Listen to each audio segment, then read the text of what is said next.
오늘은 보시 나눔의 실천. 그러니까 모든 생명들은 나누면서 자랍니다. 새싹이 자신을 버리고 줄기로 나누고 줄기에서 가지로 나눠지고 또 격가지로 나눠지고 그러면서 성장을 합니다. 우리도 내 마음을 비워서 나의 재산 또 나의 지식, 나의 생각, 나의 미소를 나누며 성장하고 또 성숙하며 잘 살게 됩니다. 그래서 나누고 베풀 때 좋은 결실을 얻습니다. 나눌 것이 없다고 나 자신도 가진 것이 없어 힘들다고 할지 모르겠지만은 가난을 나누는 것이 더 값진 것입니다. 사실 나눌 수 없을 만한 가난이란 없습니다. 그리고 나누려는 마음 그 자체가 소중한 겁니다. 그래서 우리의 기운과 우리의 삶과 또 우리의 생명을 나누고 베풀어서 무생명들과 공유하면은 그것들이 잘 순환되어 가지고 기분도 좋아지고 삶도 윤택해지면서 전 지구촌이 공기의 흐름처럼 맑아지고 생명이 있게 살아 움직이게 됩니다. 반면 지나친 욕심과 욕망은 화를 부르고 또 상대방을 불편하게 만들어서 다친 사회 또 다친 세상으로 스스로를 가두게 됩니다. 다친 사회는 아프고 갈등하면서 썩고 부패하기 마련입니다. 그래서 부처님께서는 험한 여행길의 친구처럼 조금 있어도 나누어주는 사람은 죽은 자들 가운데 죽지 않는다. 이것은 옛날부터의 원리다. 어떤 이는 조금 있어도 베풀고 어떤 이는 많아도 베풀지 않으니 조금 있어도 베푸는 보시는 천배의 가치가 있다. 이렇게 했습니다. 그래서 그 보시의 공덕은 부처님께서는 보시하는 사람은 탐욕을 끊고 선행을 쌓으면 어리석음에서 벗어난다고 말씀을 하셨습니다. 그리고 가난하여 남들처럼 보시할 수 없더라도 다른 사람이 보시하는 것을 보고 칭찬하고 기뻐하면은 그 복은 보시하는 사람과 다를 것이 없다고 이렇게 하셨습니다. 그래서 우리가 보시를 내가 못할 때는 남이 하는 걸 보고도 기뻐하라 이 말이에요. 칭찬하라 그랬어요. 즐거워하라 이랬잖아요. 그러면은 내가 보시하는 것 같다 이랬습니다. 그래서 어디 이제 이뿐이겠는가 보시하고 베풀면은 사람들의 마음을 사게 되어 행복감에 물들고 이렇게 보시는 현재와 미래를 이롭게 하면서 오히려 가난을 얻는 역할을 합니다. 보시로 인해 사람들이 그 사람을 알아보고 그에게 도움을 주기 때문이다. 그래서 부처님께서 이렇게 또 말씀을 하셨어요. 인식한 사람은 하늘나라에 갈 수 없다. 어리석은 사람은 보시할 줄 모른다. 그러나 지혜로운 사람은 보시를 좋아한다. 그는 그 선행으로 인하여 더 높은 세상에서 행복을 누리게 된다. 이렇게 말씀을 하셨어요. 이 뭔가 우리가 보시를 하는데 그냥 단순한 보시가 아니라 반환을 끊는 역할을 하는 거예요. 베푸는 만큼 내 선행의 종자를 심게 되는 거예요. 그래서 복의 종자를 심는 거예요. 보시라는 거는. 이 복의 종자를 심어야 되는데 보시를 안 하면은 어떻게 되겠어요? 복의 종자를 심게 되지 않고 가난하게 되겠죠.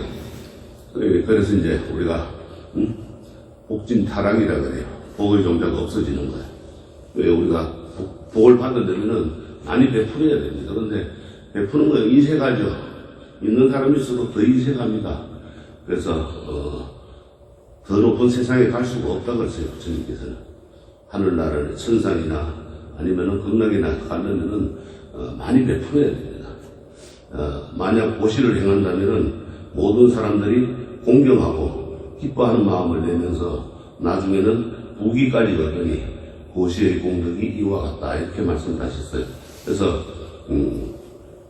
보시를 행하면은 많은 사람들이 나를 보고 기뻐를 하게 되고 또 그 마음을 내면서 나중에는 부자가 되고 아주 귀한 그런 존재가 된다 이 말이에요. 그래서 보시의 공덕은 크다 이 말이에요. 보시 종류에는 세 가지가 있어요.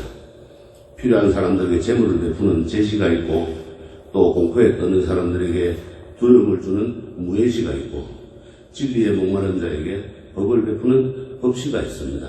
그래서 재물을 우리가 많이 베푸는 것. 그러니까 이제 보시를 하라, 베푸르라 하면은 나는 재산이 없어서 못 베푼다, 가진 게 없어서 못 베푼다 그러는데, 법시도 있고 무예시도 있어요. 다른 사람이 두려움에 떨고 공포함에 두려워서 떨고 있을 때 그 사람을 편안하게 해주는 것, 안정감을 갖게 마음의 안정을 찾게 해주는 것도 보시고, 또 부처님 가르침 그 말씀 한마디 한마디를 일러주는 것도 보시다 이 말이에요. 그래서 이 모든 보시가 다 가치가 있겠지만은 불교에서는 법시를 베풀어서 사람들에게 진정한 마음의 평화와 행복을 주고 생사의 고통에서 벗어나게 해주는 것을 최고의 보시로 봅니다. 그래서 우리가 이제 법시를 많이 이제 행하라 그래요. 공덕 중에도 제일 큰 공덕을 쌓게 된다 그랬어요. 그리고 나누고 베풀 때 자신의 능력껏 베풀어야 한다고 말씀을 하셨어요. 자기 능력에 지나치게 예를 들어 가지고 재물도 베풀으라니까는 남의 돈을 빌려다 베푸는 이런 거는 아니다 이 말이에요. 또 없는 것 있는 것처럼 이렇게 이야기하는 것도 아니고 그렇게 해서 자기 능력에 맞게끔 행하라는 거예요. 또 대성기실론에 보면 이렇게 말씀을 해놨어요. 구하고 찾는 그 누구를 보더라도 자신이 지닌 재물을 능력껏 베풀어 스스로 인색함과 탐욕을 버리고 상대방을 환희롭게 하며 위급한 재앙에 부딪혀 공포가 닥쳐오는 사람에게는 자신의 능력에 맞게 감내하면서 두려움을 없음을 베푸는 겁니다. 법을 찾는 사람이 오면 능력과 방편을 구사하여 법을 쓰라고 이는 명리와 공경을 구해서가 아니요 오직 자기 이타의 마음으로 깨달음에 해양하기 때문이다. 그러니까는 명리, 우리가 명예와 이익을 위하는 거, 그걸 명리라고 하는데, 명예와 이익을 위해서 하는 것도 아니고, 또 남에게 공경을 받기 위해서 하는 것도 아니다, 이 말이에요. 즉, 나도 이렇고 남도 이런 자기 이타의 마음으로 행한다, 이 말이에요. 그래서, 그거를 회양하는 거. 회양이라는 것은 자신이 닦은 공덕을 중생들에게 돌려주는 거. 나의 공덕으로 가지고 가는 게 아니라, 모든 것이 중생들에게 돌려주는 그러한 회양을 해야 된다. 이 밖에도 무주상 보시를 강조하는데 이것은 머문 없이 집착 없이 보시하는 것. 그러니까는 집착 없이 어디에 머물고 이런 거 하는 것 없이 내가 가지는 것 없이 남에게 베풀어 주라는 거예요. 그건 무주상 보시라고 해요. 그래서 또 건강경에 보면 이런 게 있어요. 보살은 어떤 대상에도 집착 없이 보시해야 합니다. 말하자면 형색에 집착 없고 보시해야 하며 소리, 냄새, 맛, 감촉, 마음의 대상에도 집착 없이 보시해야 한다. 수고리여 보살은 이와 같이 보시하되 어떤 대상에 대한 관념에도 집착하지 않아야 한다. 왜냐하면 보살이 대상에 대한 관념에서 집착 없이 보시한다면 그 복덕은 헤아릴 수 없기 때문이다 이렇게 했어요. 어떤 일에 대해 가지고 생각이나 또 자기가 가진 견해를 가지고 한다면은 아무런 그게 공덕이 없다고 그랬어요. 그러니까 그 관념에 집착하지 말고 보시를 행하라. 그러면은 그 복덕은 한량없다 이랬어요. 그래서 우리가 이제 재물이 없어도 보시를 할 수 있다고 그랬어요. 물질을 주지 않더라도 우리의 몸과 마음과 행동으로 상대방을 기쁘게 해준다면은 이 또한 아름다운 보시행이다 이랬어요. 그러니까 우리가 신고에 있을 때는 몸, 마음의 말로 하는 걸로 보시를 행할 수 있다. 신고예요. 그래서 이거를 이제 뭔가 하면은 재물 없이 보시하는 것을 무죄칠시라고 합니다. 그거는 맑은 눈으로 보시하는 안시가 있고 환한 얼굴과 즐거운 낯빛으로 대해주는 화한 열쇠시가 있고 말로 상대방을 위로하고 용기를 주는 은사시가 있고, 몸으로 좋은 일을 해주는 신시가 있고, 아름다운 마음을 베푸는 심시가 있고, 노약자나 힘든 사람에게 자리를 내어주는 상자시가 있고, 방이나 집을 이용해가지고 쉬거나 갈 곳을 내어주는 방사시를 무죄칠시라 이렇게 합니다. 그래서 우리가 항상 내가 얼마든지 행할 수 있는 거다 이 말이에요. 이렇게 이제 행하면은 한량없는 그런 이제 복덕을 받는다 했어요. 이 밖에 길을 잃는 사람에게 길을 알려주는 보시가 있고, 또 아픈 사람에게 약을 주고 치료해주는 그런 보시가 있고, 이제 요새는 뭐 길을 잃는 사람 잘 없겠죠. 나침판이라든가 요새는 뭐 과학이 발달되니까 내비게이션이라는 그런 기계도 나와 있고, 그래서 이제 하는데 그런 보시가 있고, 또 아픈 사람에게 약을 주고 치료해주는 무료 이제 의료가 있겠죠. 또 다양한 또 봉사활동 이게 보시에 해당이 됩니다. 우리가 줄 수 있는 만큼 아낌없이 베풀어 주라고 했습니다. 그러면은 나도 좋고 상대방도 좋고 그만큼 세상은 맑아지고 평화로워지고 행복해집니다. 그러니까는 줄 수 있는 한것 주라는 거예요. 베풀 수 있는 한거니까 베풀으라는 거예요. 그러니까는 내가 쓰고 먹을 수 있고 쓸 수 있는 만큼은 남겨놓고는 다 베풀어야 되는 거예요. 갈 때 짊어지고 가는 거 아니잖아요. 그러니까는 베푸는 게 좋은데, 그럼 언제 베풀어야 되느냐? 갓난아기부터 베풀 수는 없죠. 그러나 보시하는 시기가 있어요. 이 보시라는 것은 나도 좋고 상대방도 좋은 일이죠. 우리가 남에게 선물을 줄 때 그 마음, 정성껏 담아서 주는 그 마음이 있죠. 받는 사람은 그 선물을 받으니까 또 기쁜 일입니다. 그와 같이 때에 맞추어서 보시하면은 이제 더욱 좋은데, 상대방이 받을 준비가 되어 있지 않은데 보시한다면은 받는 사람도 거북하고 주는 사람도 불편합니다. 우리가 그렇잖아요, 그죠? 곡식에 예를 들어 나무 이런 식물에 물을 줄 때가 있는데 물을 주면 어떻게 돼요? 그 나무가 죽겠죠. 그와 같이 준비되어 있지 않은데 보시하는 것은 받는 사람도 주는 사람도 다 거북하게 됩니다. 불편합니다. 그래서 보시도 때와 시기를 잘 맞춰야 됩니다. 그래서 지혜로운 사람은 때에 맞춰 보시를 합니다. 가장 적절한 시기에 보시하는 것에 대해서 부처님은 이렇게 말씀을 하셨어요. 시기 적절한 보시에는 5가지가 있다. 첫째는 멀리서 오는 사람에게 보시하는 것이고, 둘째는 먼 길을 떠나는 사람에게 보시하는 것이며, 셋째는 병든 사람에게 보시하는 것이요, 넷째는 먹을 것이 적을 때 보시하는 것이며, 다섯째는 처음 나온 과일과 채소와 핵곡식을 먼저 개를 지키고 정진하는 이에게 준 뒤 자기가 먹는 것이다. 이것을 시기적절한 5가지 보시라고 한다. 지혜로운 이는 때를 알아 보시하며 신심이 단절되지 않는다. 살아서는 통쾌하고 즐거움을 느끼며 하늘나라에서 태어날 온갖 덕을 갖춘다. 때를 따라 보시할 마음을 가지면 복받는 일이 메아리와 같으며 영원히 단명과 가난을 벗어나고 태어나는 곳마다 늘 부귀를 누린다. 정이랑 안경에 이렇게 부처님께서 말씀하신 것을 해놨습니다. 그래 우리가 5가지 보시가 있는데 시기적절할 때 하는 거는, 먼 길에서 멀리서 오는 사람들에게 보시하는 걸 뭐겠어요? 배고픔을 면해주게 하는 것도 있을 거고, 또 편안한 잠자리를 제공하는 것도 있을 것이고, 그런 게 있겠죠. 또 먼 길을 떠나는 사람에게는 보시하는 것은 여비를 준다던가 이렇게 하는 게 있겠죠.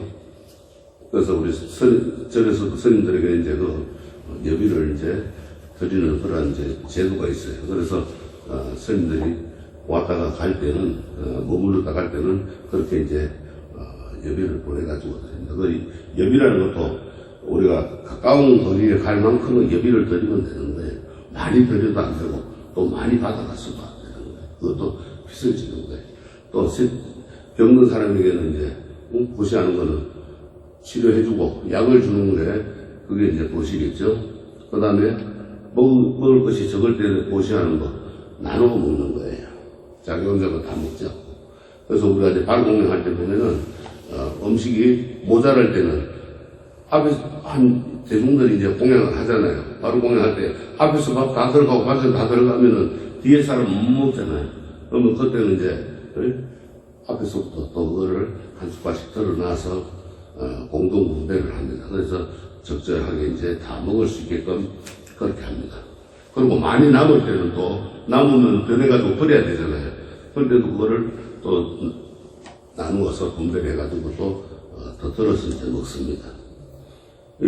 처음 나온 과일과 채소와 핵곡식을 먼저 계를 지키는 수행하는 스님들께 이제 공양을 올린 뒤에 그 다음에 이제 자기가 먹는 겁니다. 그래서 우리가 보면은 곡식이나 이런 모든 것을 먼저 수확하면 부처님 전에 먼저 올려서 수행자들이 먼저 먹게 하고 그 다음에 이제 자기들이 먹습니다. 이것을 시기적절한 5가지 보시라고 그래요. 그래서 지혜로운 사람들은 그렇게 때를 알아서 보시를 할 줄 알고 또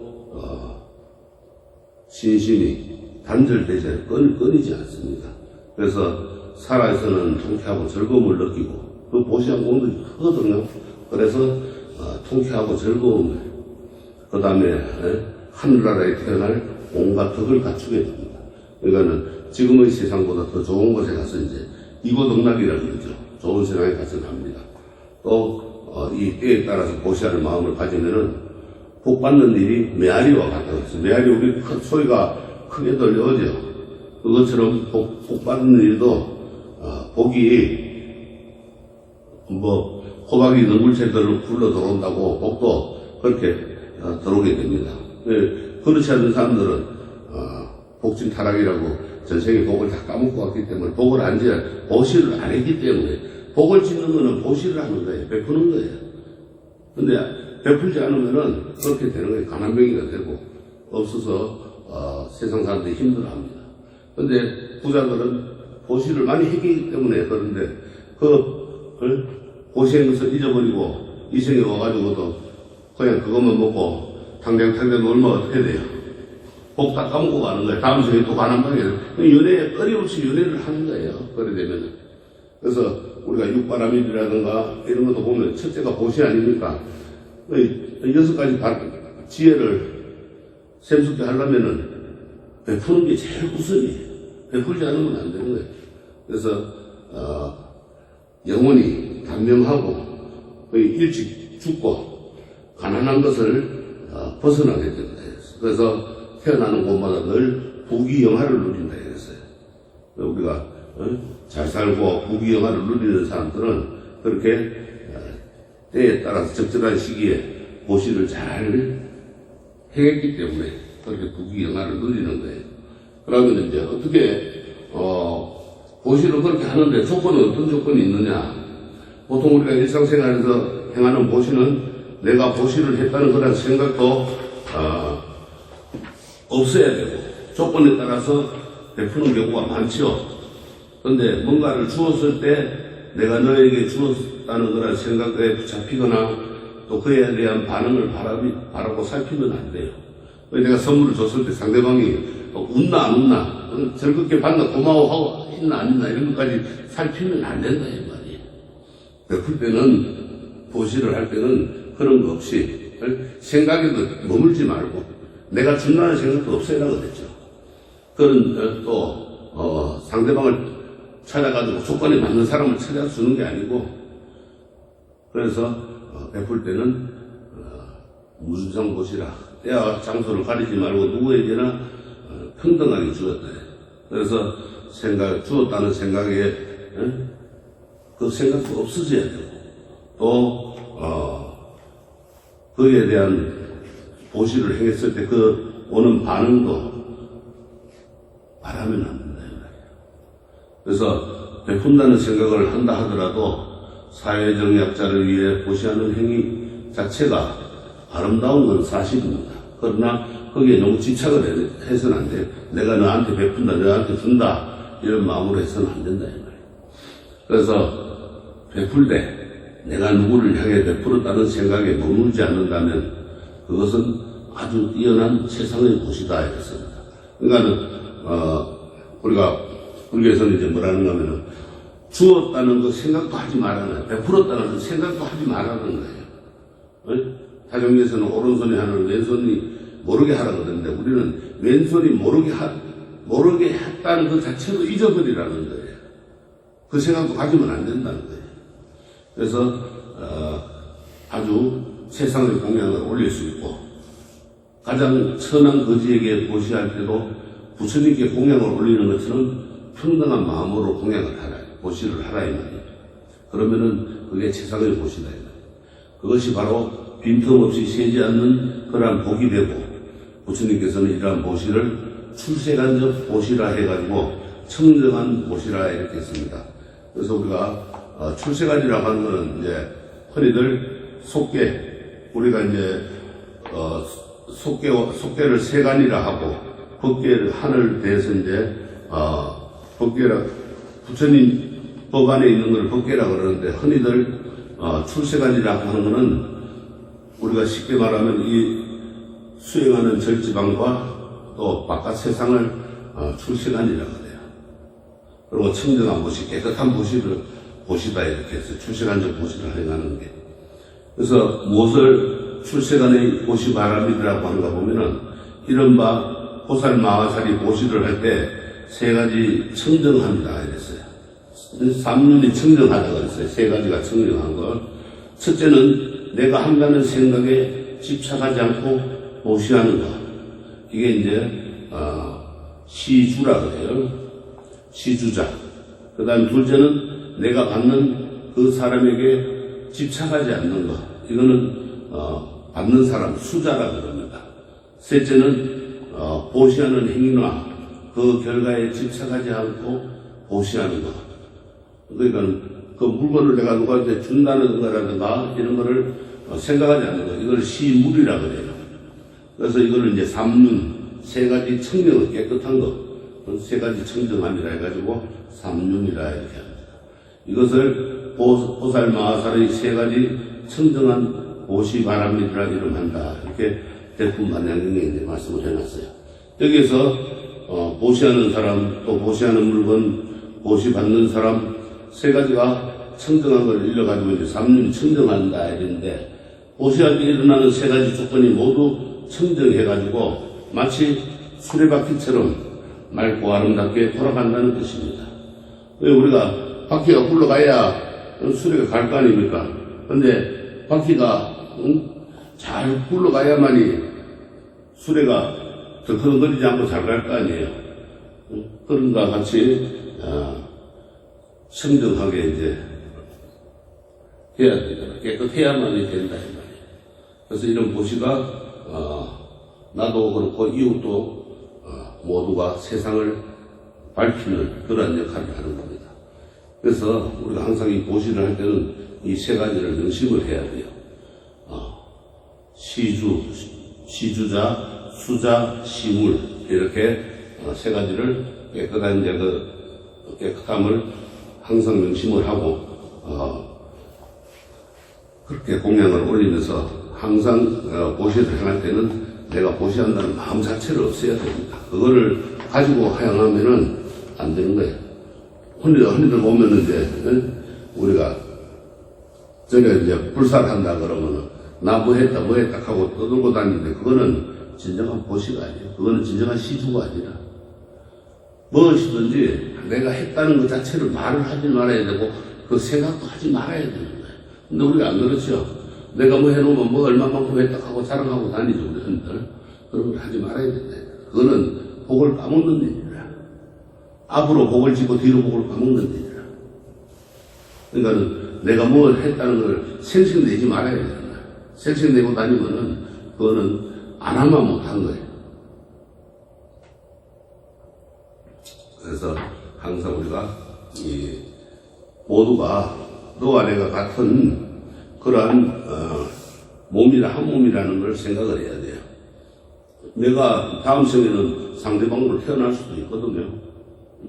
여러분들 부부간에도 잘못 살아봐요. 다음 생에 가면 바꿔가 태어난단 말이에요. 성별이 바뀌어가지고 태어나서 또 서로 고통을 주고 그러나 즐겁게 사는 행복한 부부들은 다음 생에 또 성별이 바뀌고 와도 행복하게 사는 거예요. 근데 그렇지 않으면 고통을 주는 거예요. 인생에 바람을 피우면 다음 생에 가 바람 피우는 사람을 만나게 돼요. 내가 바람 피웠으니까 다음 생에 바람 피우는 사람 만나가지고 또 그 고통을 받아봐야 될 거 아니에요. 맛을 봐야 될 거 아니에요. 그만큼 항상 너와 내가 같은 한 몸임을 알고 그렇게 더불어서 사는 삶을 살아야 된다. 그래서 자타불이 세계는 한 송이 꽃이라고 해요. 이 한 송이 꽃을 갖다가 세계 일화라고 해요. 세계는 한 송이 꽃이다. 세계 일화.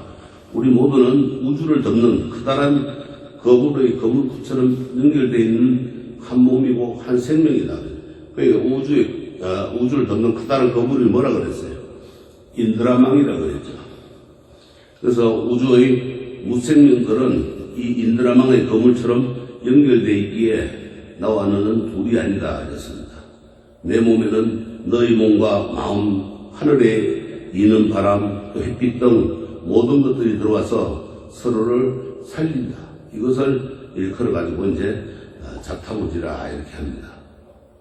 항경 입법계 보면은 선제보살은 부도의 길을 걸어가지고 비로자로 부처님의 장엄누광 앞에 섭니다. 이 장엄누광은 웅장하고 위험 있는 그러한 사방이 탁 트이게 높은 집을 누광이라 그러죠. 이 누각은 모든 중생 속에 자신의 몸을 나타내지만은 자신과 타인이 둘이 아니라는 생각을 내는 사람이 머무는 곳입니다. 그래서 너와 내가 한 몸인가 동체 대비죠. 그런 한 몸임을 나타내는 겁니다. 그래서 이런 비로자라 부처님의 누각은 우주법계를 말하는 거예요. 우주법계 삼라만상 모두가 다 비로자라 부처님의 누각이라.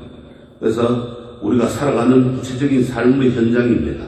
거기서 자기와 타인이 둘이 아님을 알고 실천하는 사람이 진정한 보살이며 법계의 준이 되는 겁니다. 서가모니 부처님께서도 과거 연동 부처님과 자신이 둘이 아니라고 이렇게 말씀을 하셨어요. 분신왕문계에 보면은 무엇을 하나의 법이라고 하는가? 나의 몸과 같이 저 연동불의 몸도 이와 같으며 연동불의 몸과 같이 나의 몸도 그리하여 한 몸이며 한 법이다. 둘이 아님을 깨달아 분별 없이 정득하는 것을 인연을 보는 지혜라 한다. 인연을 본다면 그 법을 보는 것이며 법을 보는 열애를 본다. 이렇게 말씀하셨어요. 그러니까는 연동 부처님이나 서가모니 부처님 자신이나 모두가 다 깨달은 바는 똑같다 이 말이에요. 그래서 한 몸이고 한 법이라 그랬어요. 그래서 둘이 아니고 하나가 하나임을 깨달아가지고 정득하는 거예요. 바른 지혜로서 진리를 깨닫는 거예요. 그런 것을 이제 보면은 지혜라고 하는데 이 인연을 본다면 그는 법을 보는 것이고 법을 보면은 열애 부처님을 본다 이 말이에요. 그러니까는 둘이 아니고 하나라는 거예요. 연동 부처님이나 서가모니 부처님이나 법으로 보면은 한 법이고 또 법은 열애께서 깨달은 게 가르침 아니에요. 그래서 이제 하나다 이 말이에요. 그래서 부처님께서는 만물이 둘이 아님을 아는 세상의 인연을 보는 지혜를 지닌 모든 것은 한 몸이며 한 법이라고 말씀을 하셨어요. 이렇듯 열린 눈으로 보면은 내가 세상의 모든 것에 들어가 있고 내 속에는 세상의 모든 것이 들어와 숨쉬고 있다. 너와 나는 둘이 아니다. 그렇게 서로 자기만을 고집하지 않고 조화롭게 어울린다 했어요. 그래서 천지와 나는 한 뿌리이고 만물과 나는 한 몸이다. 근대의 선지식인 망공성사께서는 이제 세계 일화라고 했습니다. 세계는 한 송이 꽃이라는 것이에요. 그것은 나와 내가 또 나와 자연이 둘이 아닌 아름다운 세상을 일컫는 겁니다. 그래서 세계는 한 송이 꽃이 너와 내가 둘이 아니요 산천초목이 둘이 아니요 이 나라 저 나라가 둘이 아니요 이 세상 모든 것이 한 송이 꽃이다. 그만큼 이제 세계 일하라 이렇게 말씀을 하신 거예요. 우리가 획일적으로 하나가 아닌 그러한 조화로운 관계 속에서 살아가는 거예요. 나와 세계가 한 몸이고 또 하나의 법이라고 해가지고 그것이 전체적이고 획일적인 하나를 그러한 의미적인 아니다 이 말이에요. 같은 일란성 쌍둥이라도 똑같지 않죠. 나와 너 세상 사람들은 모두 다른 얼굴, 다른 성격, 다른 유전자를 가지고 있습니다. 모든 존재자들은 각기 나름대로 개성을 지니고 있고 그런 점에서 저마다 차이를 간직하고 있는 겁니다. 그래서 각각의 특색을 지니면서 하나로 어우러지는 것이 진정한 조화요 한 몸이 지향하는 가치입니다. 다름을 인정하면서 서로 화합하면서 어우러지는 것, 그것은 한 마음의 다른 표현이기도 하죠. 그래서 유와 무가 서로 어울리며 유 속에 무와 또 무 속에 유가 움직인다는 겁니다. 나는 나대로 너는 너대로 있으면서 내 속에 너가 있고 너 속에 내가 있듯이 같이 어우러져 움직이는 것입니다. 그래서 온유대사는 이를 가르쳐가지고 서로 다른 세계를 융합하지만 그렇다고 하나로 고착되지 않는 것이라 거나 하나로 고착되지 않으면서 서로 다른 둘을 융합한다 이렇게 말했습니다. 그래서 우리가 이거를 이제 융이이불이요 불일이융이라 이렇게 했습니다. 융이이불 이불일이요 불일이융이라 이와 같이 원효대사의 생생한 말을 이제 보면은 이렇게 말씀을 하셨어요. 무릇 한 마음의 근원은 있음과 없음을 떠나 홀로 청정하며 삼공의 바다는 진요와 세속을 융합하고 깊고 넉넉하다. 깊고 넉넉하여 두 세계를 융합하지만 하나로 합의하지 않으며 홀로 청정하여 유와 무 양면을 떠나되 가운데 머무르지도 않는다. 이렇게 말씀을 하셨어요. 그래서 여기서 이제 우리가 삼공이라고 하는 것은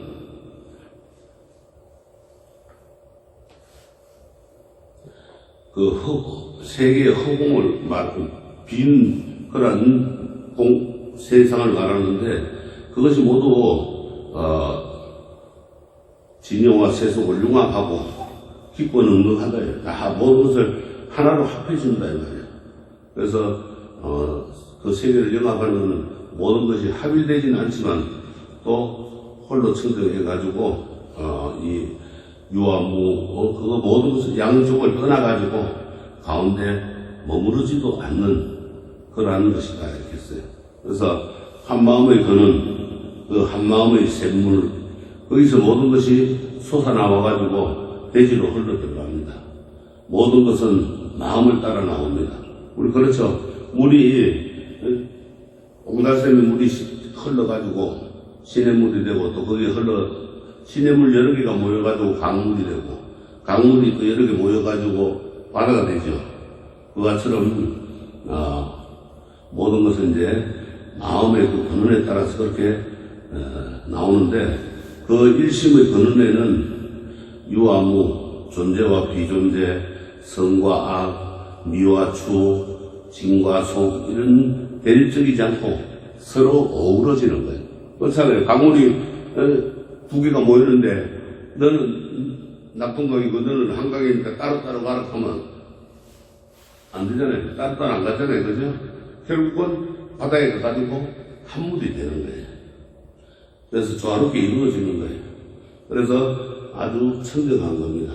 그래서 이 삼공이라고 하는 것은 나 자신이 공하다는 것, 그 아공과 또 모든 존재도 공하다는 법공, 또 이 두 가지의 공합마저 공으로 비우는 구공, 이것을 말하는데 이런 공의 세계는 무의 벌판에 서 있는 허무 정면이 아니오 여러 가지 삼라만상이 서로 어우러져 들어가고 깊고 깊은 넉넉한 그런 세계다 이 말이에요.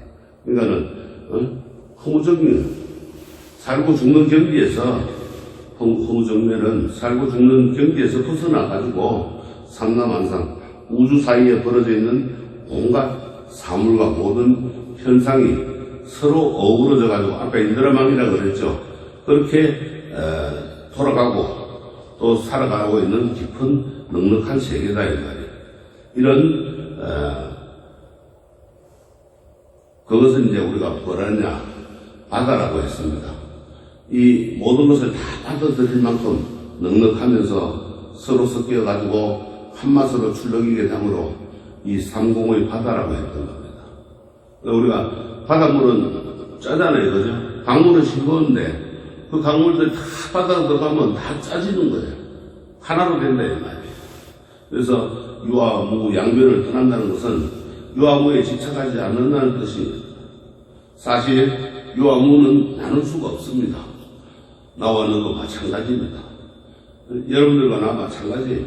유 속에서 무가 있고 내 속에 너가 있다 이 말이에요. 그것은 새끼가 꼬이듯 서로 맞물려 있다 이 말이에요. 사시사철 계절의 변화와 각가지 색의 향연이 펼쳐지는 온갖 세상의 모습, 그 유 속에는 다른 것이 들어와 자리하는 자신의 무가 있고 자기 비움 그리고 타자의 흔적이 들어와 있으면 자신의 무의 건재에는 자기 비움을 바탕으로 온갖 존재, 타자 사물들이 들어와 교차하여 자리합니다. 그래서 유와 무, 같음과 다름이 이렇게 함께 공존하고 공생하는 겁니다. 서로 도와 서로 도와 사는 겁니다. 그래서 우리가 모두가 소중한 존재니까 차별하지 말아라. 너는 잘났고 나는 못났고 그거는 아니죠. 언제 내가 못날지도 모르고 언제 잘날지도 모르는 거예요. 언제 내가 부자 될지도 모르고 언제 강백인가 될지도 모르는 거예요. 그러니까는 모두 소중한 존재라. 차별하지 말아라. 그래서 진정한 공존은 서로의 차이를 인정하며 존중하는 겁니다.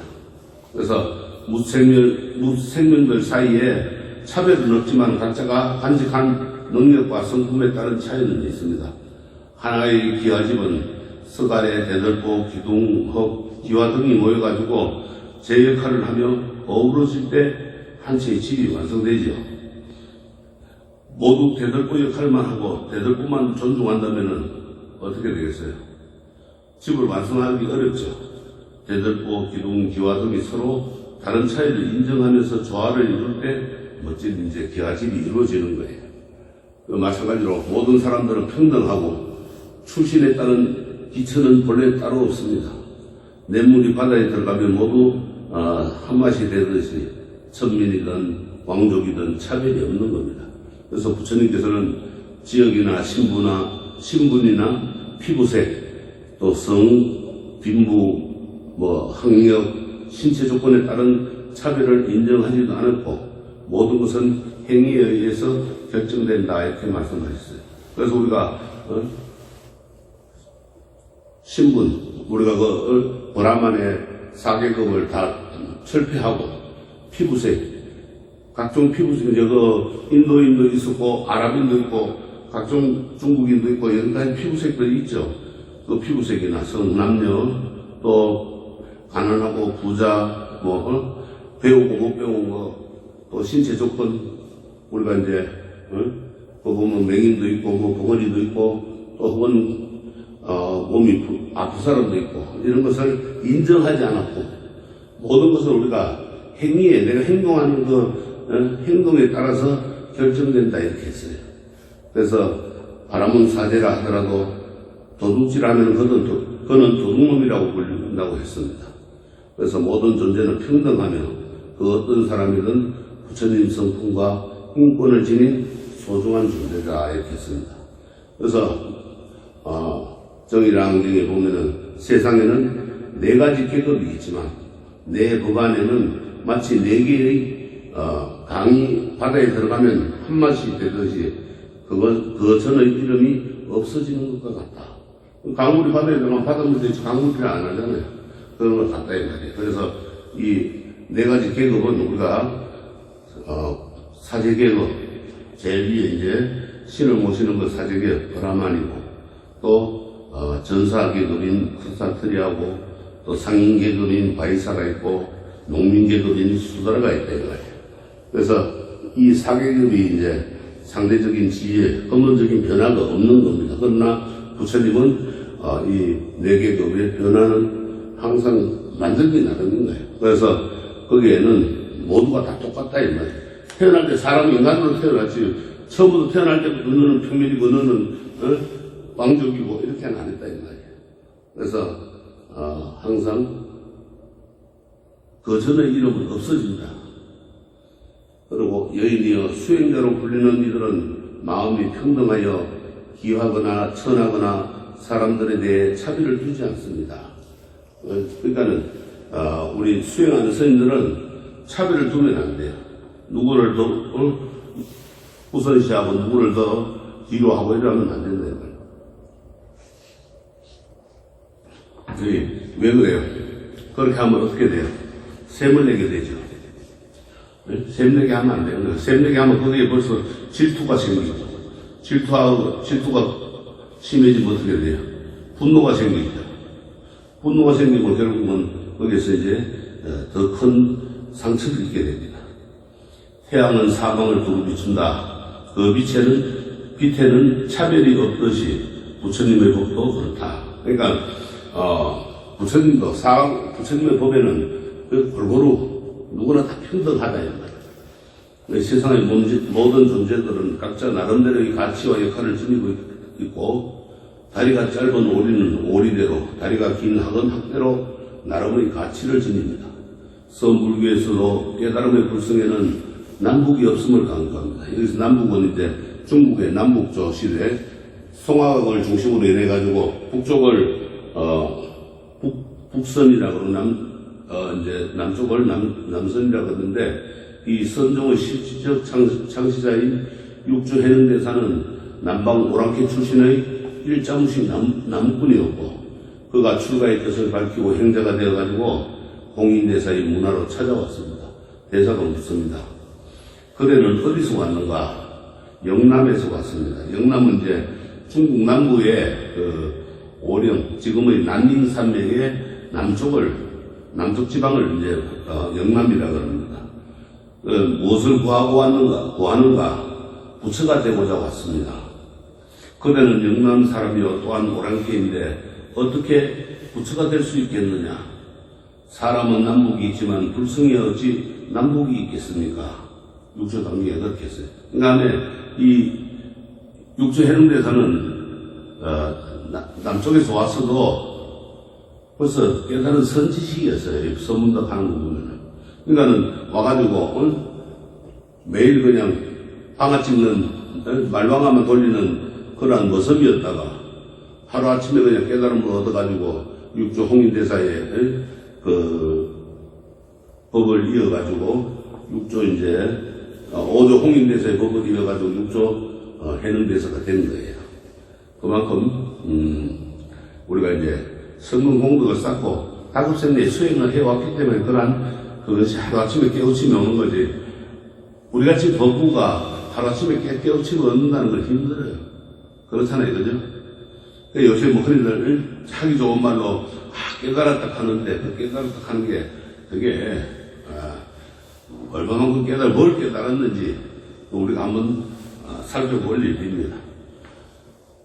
그렇게 이제 도를 깨우치고 나면은 중생들을 보시를 행하고 또 수행을 해서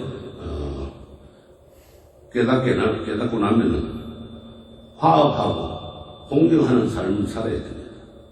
우리가 모두가 다 평화롭게 살기를 원하지, 평화롭지 않고 고통받으며 살기 원하진 않잖아요. 가족이나 이웃이나 또 사찰에서 오는 그 사찰의 도반 친구들이나 그 밖에 여러 인연으로 모인 공동체가 화합해 살아갈 때 평화의 꽃은 피어나기 마련입니다.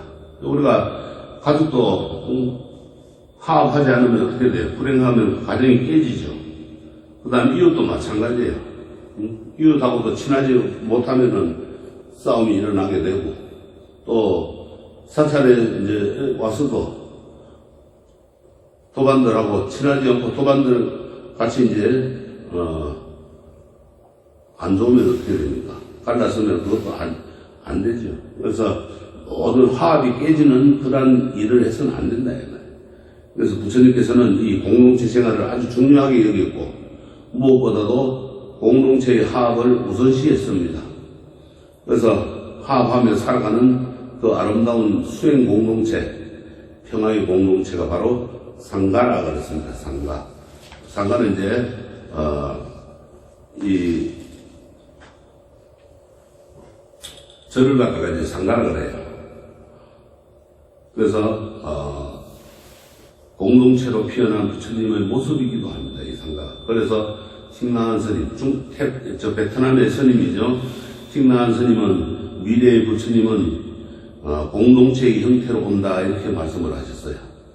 인도의 이제 옛날 부처님 제제 시에 코살라 국의 바세다나 왕은 부처님의 명성을 확인차 성원이라 그러면 이제 그 아까 얘기했죠. 상가, 가람, 절이죠. 수행자들이 수행하는 곳은 이제 성원이라 그러는데 여기에 들렸다가 이 수행자들의 모습을 본 뒤 마음이 이제 크게 움직이게 됩니다.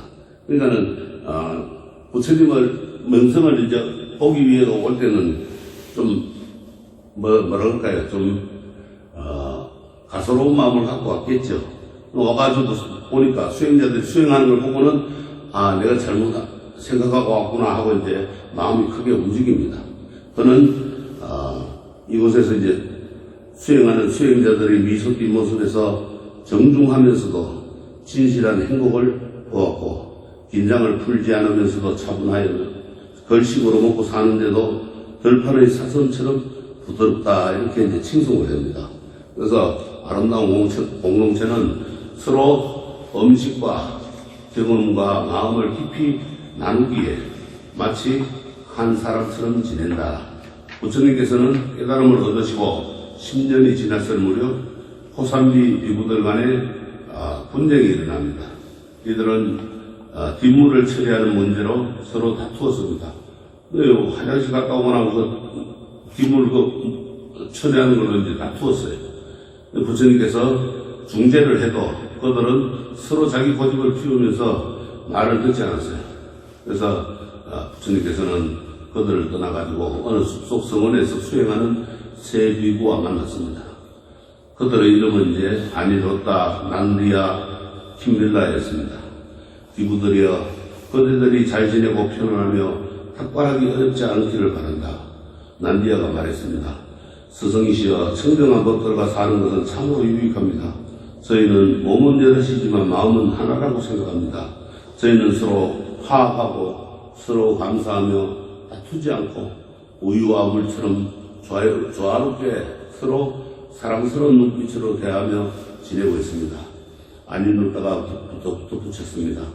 저희 가운데 가장 먼저 특별한 사람이 돌아오면 자리를 마련하고 깨끗하게 씻을 물을 마련하며 남은 음식을 넣을 통을 마련합니다. 그리고 맨 마지막에 돌아오는 사람이 남은 음식을 먹거나 밖에 버립니다. 그리고 깨끗이 청소하고 정리합니다. 통이 무거우면 손짓만 해도 마음이 통해 같이 들어서 움직입니다. 그리고 저희는 5일마다 한 번씩 법담을 나누며 방해를 하지 않고 정진합니다. 훌륭하다. 너희가 이렇게 화목한 것을 보니 기쁘구나. 성가는 이렇듯 화목할 때만 진정한 성가다.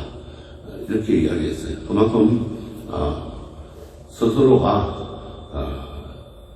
자기 자신을 아끼지 않고 남을 위해서 희생하고 남을 배려하는 마음에서 이런 이제 마음이 나오는 이런 행동들이 나오는 겁니다. 그리고 스스로 게으르지 않고 항상 일하는 겁니다.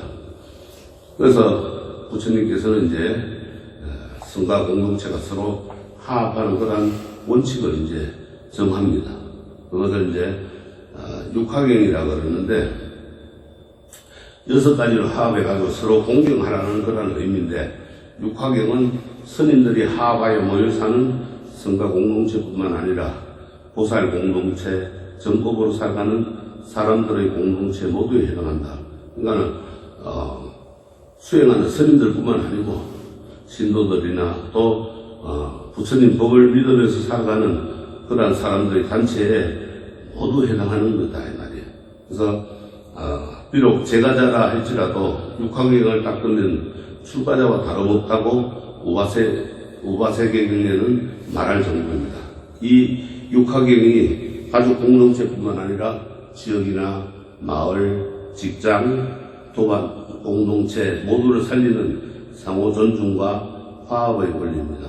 그래서 용수보살이 왕의 역할에 대해 말하는 데 보면은 다음과 같은 구절이 있습니다. 정법을 말하는 사람에게 의복, 음식, 친구류, 의약품 4가지를 공양하고 육화경 등의 법을 항상 부지런히 수행해야 합니다. 이렇게 했어요. 그러니까는 사사공경이라고 그러죠. 4가지 스님들께 공양 올리는 거, 옷을 공양 올리고, 음식을 공양 올리고, 친구류, 방사를 공양 올리고, 의약품을 공양 올리는 거. 이것을 이제 사사공양이라고 해요. 4가지 이뤄서 일사자, 4가지 넉사자. 그래서 공양 올리는 데가 사사공양이라고 하고, 부처님이 올리는 건 이제 육법공양이라고 그러죠. 그리고 이제 항경에서도 이 육화경을 언급을 합니다. 보살은 각가지 큰 서원을 찬탄하기 때문에 불보를 끊어지지 않게 하고 12연기를 분별해 해설하기 때문에 법보를 끊어지지 않게 하며 육화경을 행하기 때문에 성보를 끊어지지 않게 한다 이렇게 했습니다. 그래서 또 보살 경락 본업경에 보면은 부처님께서 정법을 널리 펼치는 길은 바로 육화경에 있다 이렇게 말했어요. 뿐만 아니라 육화경은 우리의 마음을 불심으로 물들이며 분노에 물들지 않게 하는 등 다양한 수행의 요인을 간직하고 있다 이랬습니다. 그래서 육화경을 보면은 몸으로 화합하며 함께 사는 것, 이걸 이제 신화공주라고 그랬어요. 신화공주. 입으로 화합하여 분쟁이 없도록 하라. 구화무쟁이라. 그러니까 이제 입으로는 이제 화합하는 거, 그 다음에 마음으로 화합하여 함께 일하라. 의야동사라. 그 다음에 공동주법인 계행으로 화합하여 수행하라. 계하동수라. 그래서 항상 계율로서 이제 화합하고 수행을 하는 거예요. 바른 견해로 화합하여 이해를 함께하라. 견화동해라. 이익에 서로 화합하여 균등하게 나누라. 이화동균이라. 이렇게 이제 6가지로 우리가 육화경을 잘 이제 실천해야 되고, 여기에서 오늘날 우리가 이제 공동체 생활, 공동체 삶은 왜 중요한지 이건 이제 말씀을 하는데, 오늘날 마을과 지역을 중심으로 한 공동체 활동이 지속 가능한 미래 사회를 만들어가는 중요한 대안으로 떠오르고 있습니다. 신자유주의 물결 속에 무한 소비와 무한 생산을 촉발하는 세계 시장 경제 시스템은 지구촌의 자원을 고갈시키고 기후온난화와 환경 파괴의 재앙으로 부메랑이 되어 돌아오고 있습니다. 우리가 신자유주의 이거는 아주 물건을 많이 생산해야 되고 또 많이 생산하는 만큼 많이 소비를 해야 됩니다. 그러한 그걸 촉발하는 과정에서 지구의 자원은 고갈되죠. 그 다음에 기후가 온난화됩니다. 이산화탄소 이런 게 많이 발생해서 환경이 파괴되고 재앙이 되어서 우리한테 되돌아오고 있습니다. 인간이 만든 게 자업자득이다. 그래서 우리는 후손들에게 무엇을 물려줄 것인가 한번 생각해 봐야 돼. 우리는 이렇게 잘 쓰고 가는데 아름답고 이 평화롭고 깨끗한 지구를 우리 후손들에게 그대로 어떻게 하면 물려줄 수 있는가를 봐야 됩니다. 근데 욕심에 지나쳐가지고 전쟁에 휩싸여서 지구가 파괴되고 또 많은 사람들이 불행하게 죽게 되고 우리가 후손들에게 물려줄 수 있는 게 무엇이냐 이 말이에요. 그거는 친밀한 공동체인 가족 공동체와 또 지역 공동체, 이것이 절실한 겁니다. 이런 공동체는 어떤 모습을 하고 있는가? 부처님 당시 왓지 공동체에서 그 모범을 찾을 수 있습니다. 부처님 당시 아자타사투 왕은 겐지저 북쪽 왓지 공동체를 정복하려고 부처님께 사신을 보내서 전쟁의 성패 여부를 물어봤습니다. 부처님께서는 대답 대신 아난다와 대화 속에서 왓지족이 패망하지 않은 7가지 이유를 들었습니다. 이거를 이제 칠불세법이라 합니다. 혹은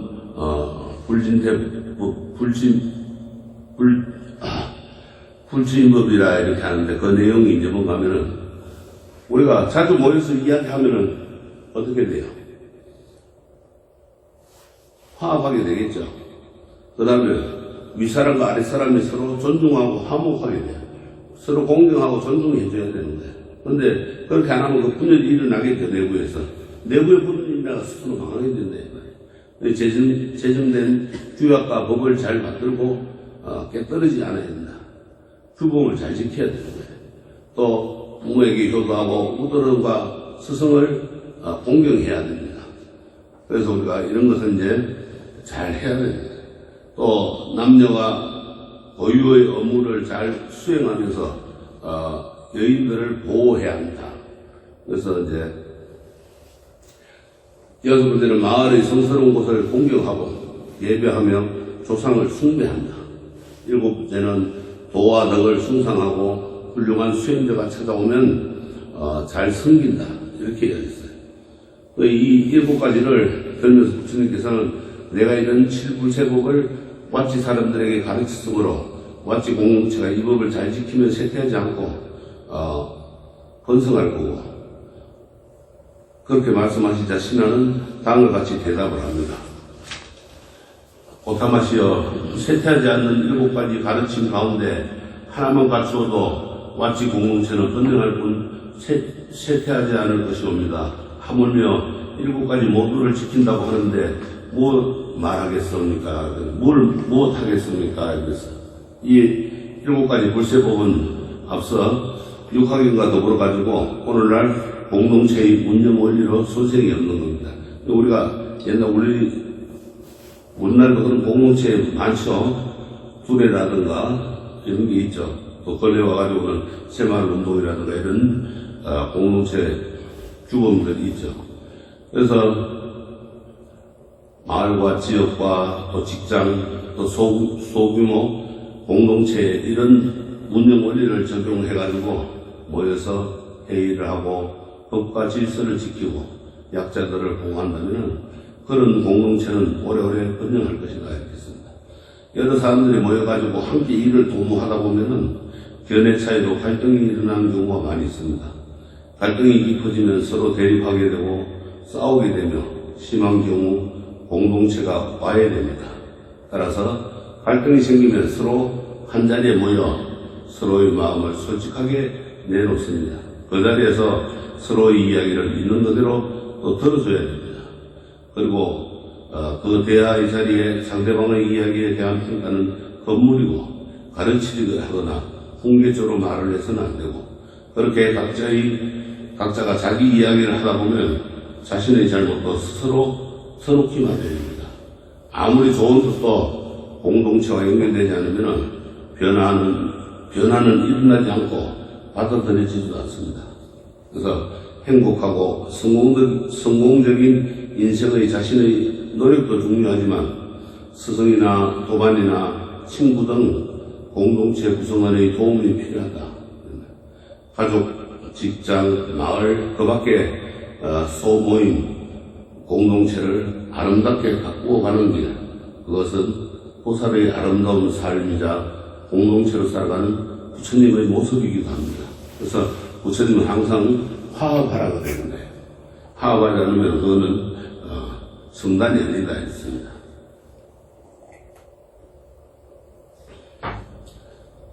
그래서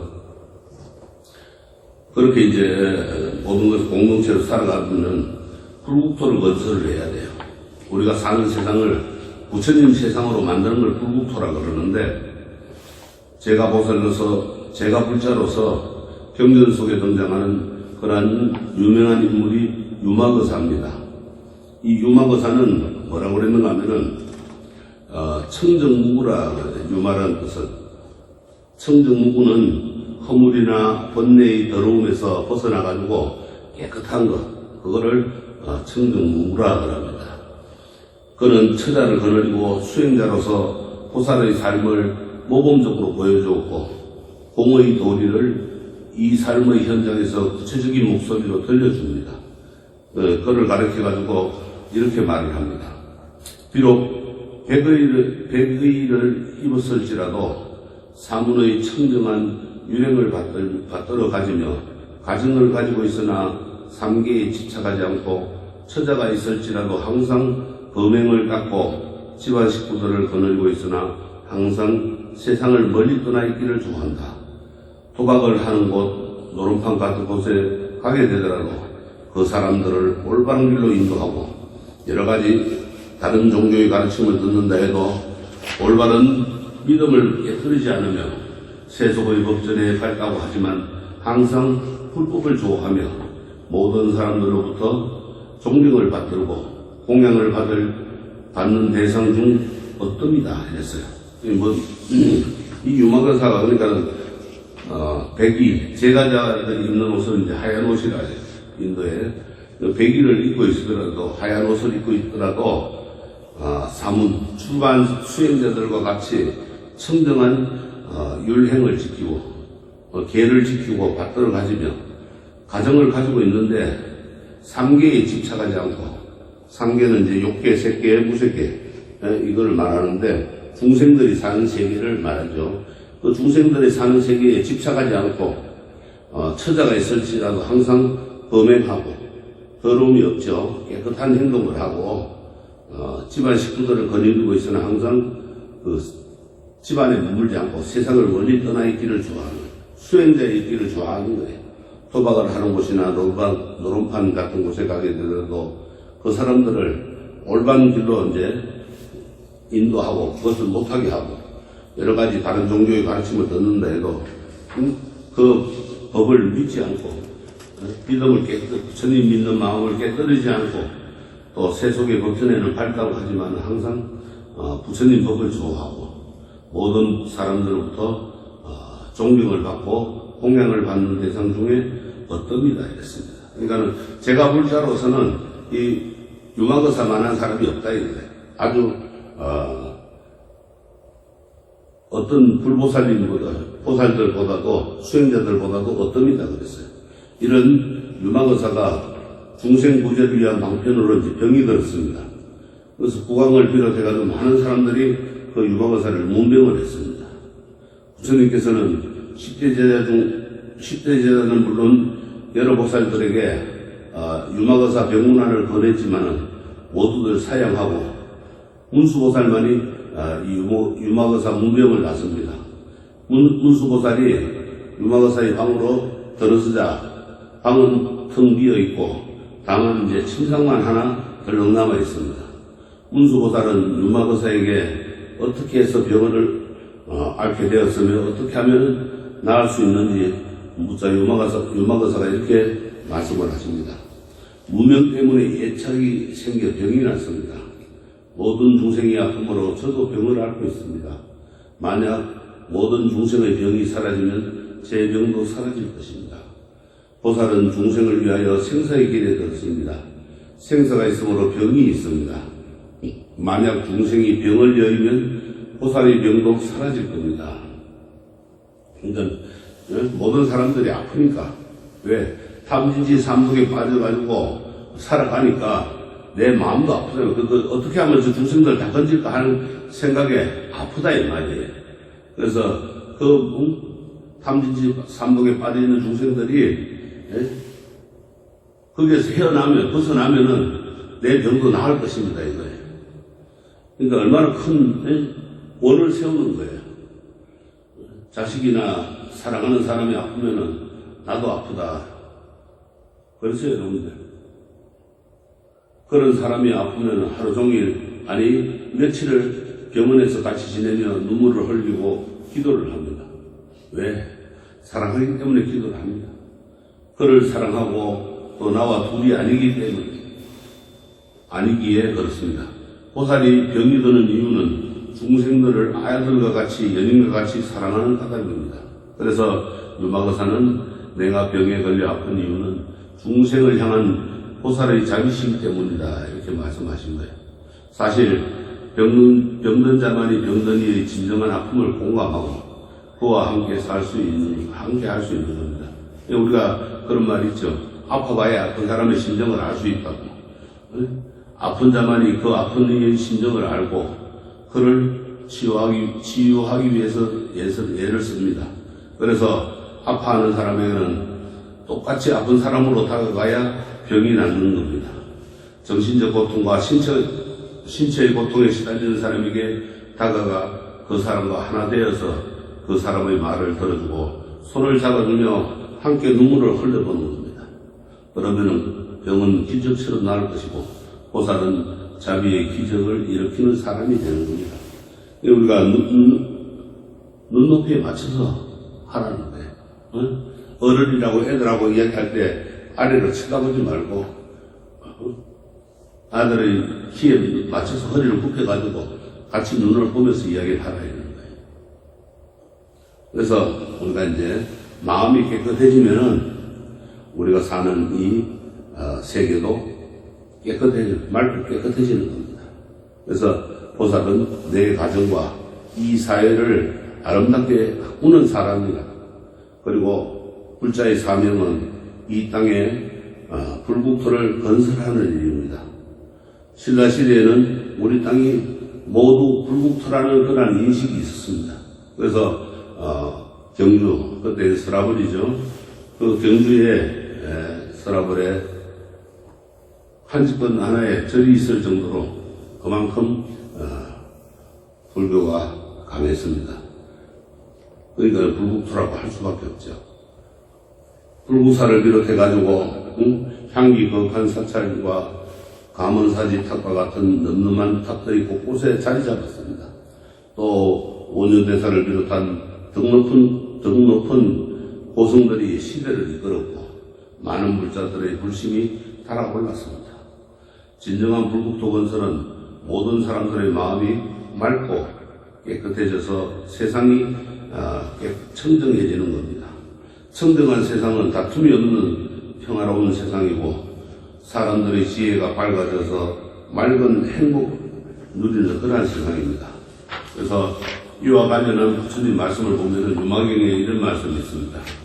보적이여 보살은 곧 마음을 따름으로 바른 행위를 하게 되고 바른 행위에 따라서는 깊은 마음을 얻으며 깊고 고요한 마음에 따라 그의 의지를 잘 다스린다. 의지를 잘 다스림으로 말하는 대로 실천하고 언행이 일치하기에 회양하는 마음을 내며 회양하는 마음에 따라 방편이 생기고 방편에 따라 중생을 완성시켜 국토를 청정하게 한다.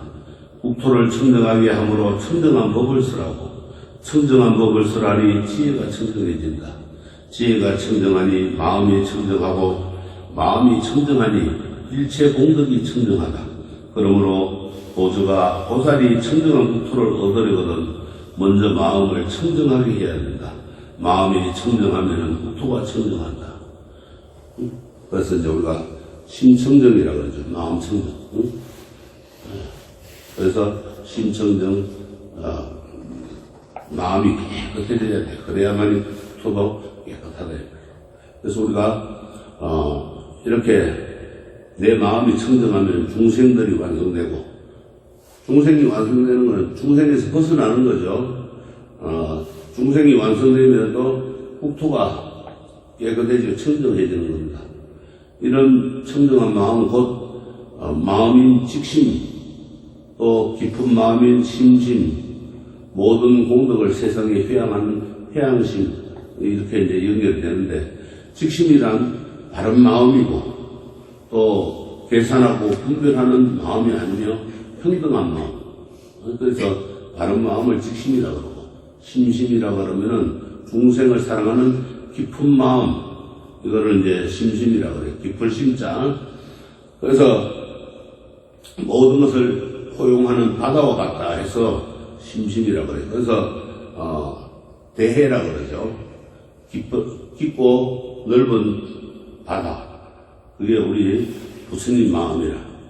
그래서 심심이라고 하는 것은 그렇게 바다와 같은 마음, 이런 깊은 마음으로 우리의 의지를 잘 다스려야 되고, 회양심이라고 하는 것은 그렇게 내가 얻은 덕을 나만 갖지 않고 이웃에게 나누고 되돌려 주는 겁니다.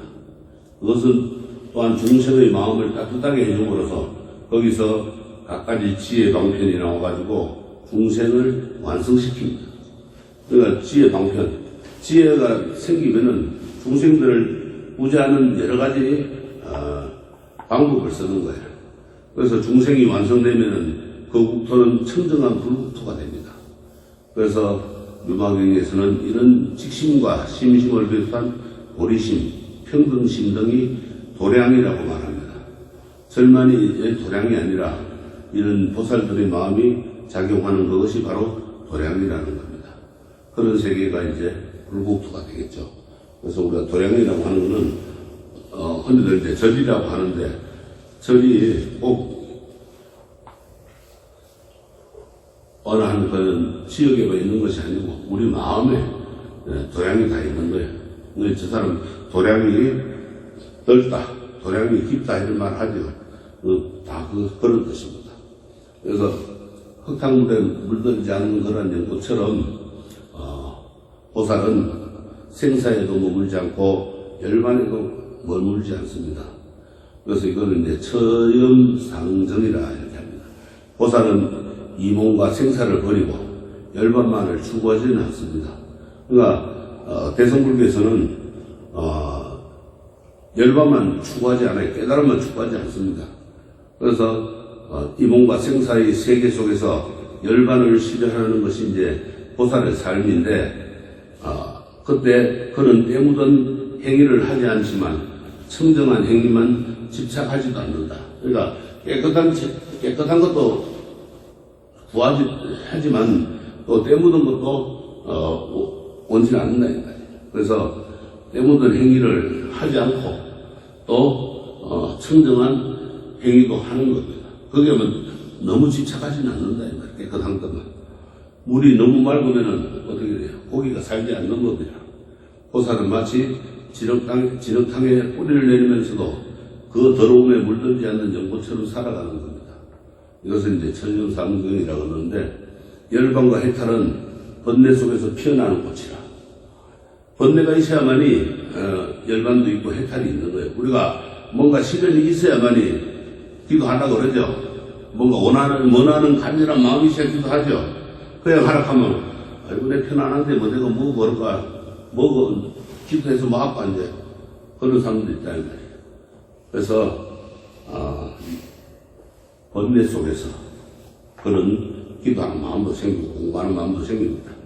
그래서 저 높은 곳의 순수한 법만으로는 가장 높은 깨달음을 얻지 못합니다. 그래서 그 이유에 대해서는 묘마경에서 문수보살이 이렇게 말을 합니다. 무위법, 영원토록 이 생매를 떠나가지고 태어나고 죽는 것을 떠나가지고 상주불면하는 참된 법을 무위법이라고 해요. 상주불면하는 참된 법. 그래서 그 무위법의 바른 자리에 이르고자 한다면 위 없는 깨달음의 마음을 내지 못합니다. 마치 높은 평원의 육지에서는 연꽃이 자라지 않지만 보잘것없는 질척한 진흙탕에서 연꽃이 피어나는 것과 같습니다. 이렇듯 무위법으로 올바른 자리에 들어서고자 한다면 결단코 불법의 마음을 일으키지 않을 것입니다. 번뇌의 지력 속에 있는 중생이라야 불법의 길을 기울일 수 있습니다. 허공 속에 씨를 뿌려도 끝내 싹이 돋아나지 않고 인분이 섞인 그런 땅에서는 싹이 무성하게 자라는 것 같은 이치입니다.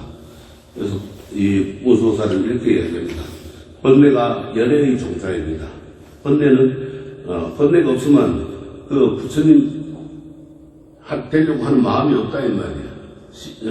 그래서 번뇌의 바다에 들어가지 않으면은 일체 지혜의 보물을 얻을 수가 없습니다. 초기 불교에서도 연고처럼 흙탕물에 물들지 않는 보살의 이런 삶을 성자의 길이라고 하며 이렇게 이제 노래를 했습니다. 홀로 살면서 방일하지 않는 성자, 그러니까는 방일, 우리가 게으르지 않는 성자, 그리고 비난과 칭찬에도 흔들리지 않고 소리에 놀라지 않는 사자처럼, 거물에 걸리지 않는 바람처럼, 흙탕물에 물들지 않는 연고처럼 남에게 이끌리지 않고 남을 이끄는 자, 현명한 사람들은 그를 또한 성자라 한다. 그러니까 이게 이제 부처님이라. 항상 부처님은 우리가 다 모르는 걸 다 읽었으니까 그만해도 될 것 같죠. 그러나 안하율 전자가 눈이 멀어가지고 이제 옷을 꾸며야 되는데 바늘에 실을 못 끼우니까 실을 누가 좀 끼워달라 그러니까 부처님께서 그래 내가 끼워주마 하니까는 부처님께서 다 이루셨는데 뭘 또 더 하시려고 끼워주시려고 그럽니까 하니까는 부처님께서 복이라는 건 항상 지어야 된다고 말씀하십니다.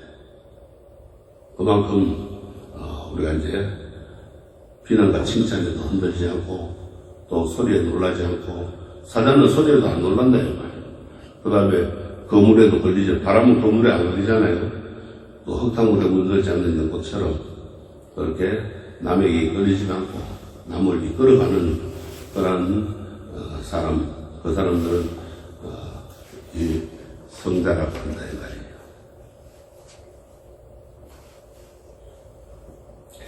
그래서 우리가 항상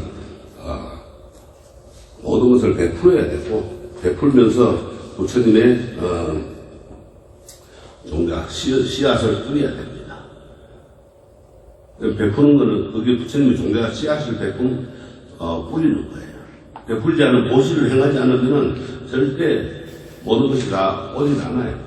그렇잖아요. 씨앗을 뿌려야 우리가 수확을 해서 먹고 살듯이 이 불법의 씨앗은 보시예요. 보시를 행하지 않으면 다 이룰 수가 없습니다.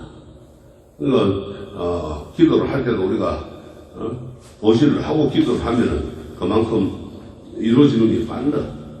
그러나 맹목적으로 와가지고 그냥 하면 간절함이 안 생기거든. 우리가 뭐 운동을 할 때도 회비를 내고 가서 운동을 하면 어떻게 돼요? 학사까지 하죠. 그 회비 가까워서도. 근데 회비 안 내고 하면 어떻게 돼요? 아이고 오늘 안 가도 그만, 내일 안 가도 그만, 아이고 걸어가고 오면 안 가버려. 근데 회비를 냈으면은 아까워서라도 가게 돼. 그것처럼 보시를 행하는 것, 이것이 참 중요한 겁니다. 그러고 나서 이제 우리가 다른 행을 행해야 되겠죠. 그래서 항상 그런 마음으로 불자들은 살아야 되고 또 남을 기쁘게 하는 마음으로 살아야 됩니다. 그래서 꽃을 항상 아름답듯이 그 꽃을 보는 것 같이 우리가 하나의 연꽃이 되어가지고 모든 사람들에게 기쁨을 줄 수 있는, 행복을 줄 수 있는 그런 사람들이 되어야 됩니다. 그러면은 모든 것은 다 이루어지는 거예요. 나에게 행복은 제대로 오는 겁니다. 내가 행복을 베풀지 않고 어떻게 행복이 오겠어요? 산에 가서 메아리 치면 야호하고 메아리 하면 메아리가 들려오듯이 내가 행복을 주면 행복은 나한테 다시 돌아오는 거예요. 그런 마음가짐이 중요한 겁니다. 그런 마음가짐으로 살 때 진정한 불자고 진정한 삶을 사는 것입니다. 자, 선물해 주세요.